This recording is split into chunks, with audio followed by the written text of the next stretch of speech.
Hello, it is September 13th, and we're going to be talking a little politics today. The reason for that is we have our embassies are under attack in Egypt, Lebanon, or not, sorry, not Lebanon, Syria. Lebanon is going to be coming up here real soon, and in basically throughout the Middle East. Let's remember that the Obama administration backed an overthrow of multiple governments that we knew were backed by the Muslim Brotherhood and Al Qaeda. Quick overview: the Muslim Brotherhood is basically where Al Qaeda was founded and moved from. Now, the idea that we want democracy throughout the Middle East, that's a great ideal, but in reality it gets very, very iffy. Let's do a quick view of history. Adolf Hitler was legally elected the Chancellor of Germany once. There was never a legal election after Hitler became Chancellor. He basically took everything over. The Nazis were in full control, but he was legally elected, and he stayed in power illegally until the end of World War II. You have a lot of people in the Middle East that want a democracy so they can grab for power, and then they'll never give up power again. They're just going to use democracy or the call for democracy to empower themselves, and there won't be a next election or a newer election once they have control. It's going to be all them all the time, just like Hitler. I expect to see that in Egypt. I expect to see that now that Gaddafi's gone. You're going to see that throughout the Middle East, and Obama has knowingly backed them. That's one of the reasons we haven't backed these movements before, is because previous administrations, Democrat and Republican, didn't trust the people that were going to violently overthrow the government. Egypt is the Muslim Brotherhood has openly said they want war with Israel. Therefore, I expect them to do what they say they're going to do, which is go to war with Israel and try to trigger a second Holocaust and wipe all the Jews out. They want to repress women, and understand we support them. So by supporting the Muslim Brotherhood and the overthrow of Mubarak, we are supporting a situation that we know is going to lead to war with Israel.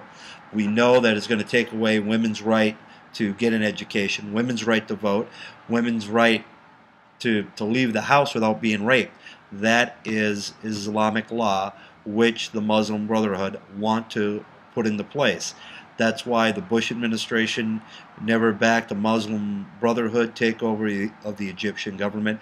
Bill Clinton's administration never did. The previous Bush administration, the Reagan administration, and even the Carter administration would never back these people because they're that radical, because they do not believe in human rights. They only believe in they only believe in forcing Muslim law on by force. They believe in exterminating the Jews and subjugating women. They also do not support gay rights. Ask the Muslim Brotherhood what they think of gay rights, and they'll tell you the Quran says gays should die.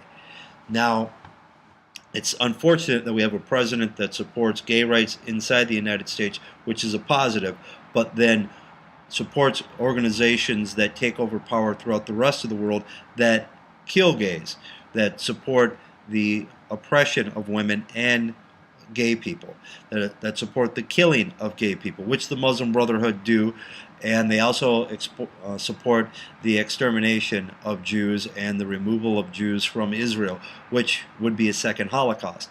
Understand something. The Obama administration has helped make that happen. The situation in Libya, we bombed the Libyan government. We helped overthrow Gaddafi. We threw our military and financial support behind it. We helped put the Muslim Brotherhood in control. Long term, women are going to lose their rights. Gays will have no rights if they had any at all in Libya under Gaddafi. It's going to get worse for them under this new regime, the Muslim Brotherhood, who are really in control, who are really behind it. And once again, you have a lot of elements of Al Qaeda in there. So we've handed control over large chunks of the Middle East to the Muslim Brotherhood, which is a version of Al Qaeda. Part two, The real financial backers for most of these revolutions and calls for revolution is Iran. Iran, who is our sworn enemy, is the big winner here. Obama couldn't have helped Iran out more than if they were buddies. And whenever opportunity we've had, we've sided with the Iranian movement to overthrow governments. Egypt, Libya, the list goes on. And now we're starting to pay the price. I know Obama was hoping that that would lead to more friends and more solid relationships in the Middle East. But the truth is, you ever heard the story about the turtle asking, or the scorpion asking the turtle for a ride across the lake? The turtle says, "Hey, you're a scorpion, you're going to kill me." And the scorpion says, "Hey, if I kill you, I die too. Why would I do it?" So the turtle gives him a ride, and the scorpion stings the turtle, and they both sink. These people hate us. They will say whatever they want to, but at the end of the day, their goal is to kill us.